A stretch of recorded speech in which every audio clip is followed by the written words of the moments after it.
It's Saturday, August 3rd, 2013. I'm Kevin McShann, and this is the McShann Sports Beat Report.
Everybody who follows the Pro Bowl, you knew if it was going to continue to exist, it was going to have to evolve in some way.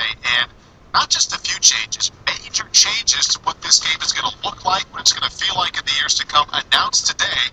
And we have a man who knows all about those changes, Ian Rappaport, joining us live now. And Ian, I mentioned that it had to evolve in some way.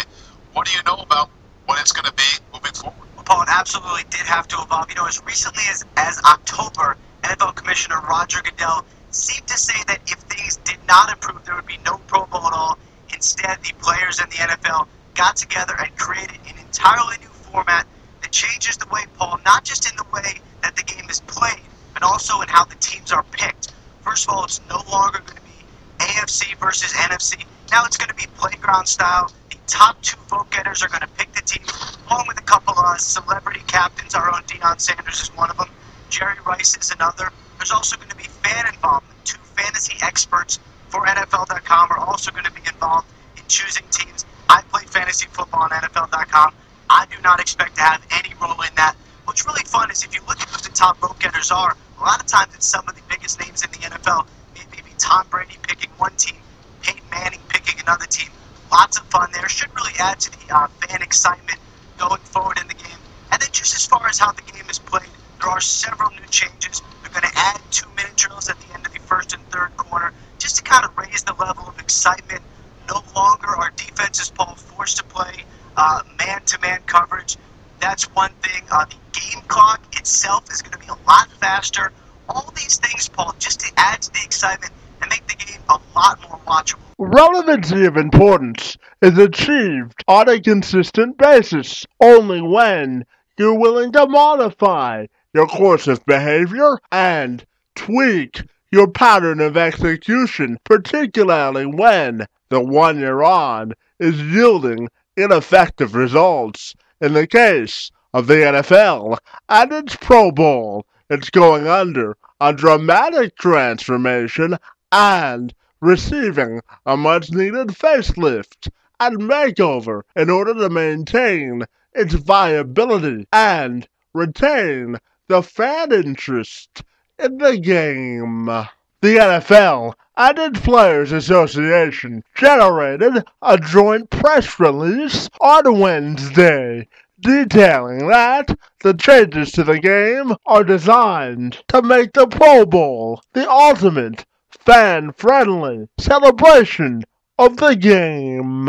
As players, we wanted to keep the Pro Bowl to honor excellence in individual performance and connect with the fans in a different environment, said Dominic Foxworth, the president of the NFL's Players Association, who proposed the alterations to the All-Star contest. To do that, I worked with our group of players to map out new ideas. The selection of both players and coaches will now be made through a simulated draft, a Pro Bowl draft, which is scheduled to be held on Wednesday, January 22nd and aired on the NFL Network. The game itself will then commence on that same week, on Sunday, January 26th, at Aloha Stadium in Honolulu. Some of the other notable changes and shifts in thinking for the game include a 2-minute drill will be instituted at the first and third quarters, and the ball will change hands after every quarter, which will increase the opportunity for quarterbacks to direct a 2-minute drill to provide more excitement for fans. The kickoff will be eliminated, and the NFL will adopt a college philosophy. The coin toss will determine who will get possession first, and the ball will be placed on the 25-yard line at the start of every quarter and following the conclusion of every scoring play. The makeup of the rosters will continue to be comprised of 43 players. The kickoff return specialist will be replaced by an additional defensive back. The restrictions on defenses have been lifted as well. Defensive clubs will now be able to play press coverage and cover 2 as well. In previous years, only man-to-man coverage was permitted, except in goal line situations. Also, each team will have thresholds to meet beginning at the 2-minute mark of every quarter. Beginning at the 2-minute mark, if the team with the ball fails to gain a yard, the clock will stop, and if the play results in an incomplete pass, the rule will make the team with the ball attempt to gain yardage at the end of every quarter. The clock will also be moving after an incomplete pass on the signal of the referee, except in the final 2 minutes of the first half and the last 5 minutes of the game. The play clocks will also be shorter. A 35-second, 25-second play clock will be adopted and implemented to replace the typical 40, 25-second model. Finally, the clock will not stop following quarterback sacks outside of the final 2 minutes of the game. Currently, the clock stops in these situations outside of 2 minutes during the second and fourth quarters, respectively. The stagnant nature of the familiar often loses its luster and sense of appeal if you go to the well one too many times. The NFL is the most popular brand in all of professional sports, and it realizes that their current model of execution during the Pro Bowl simply isn't working anymore.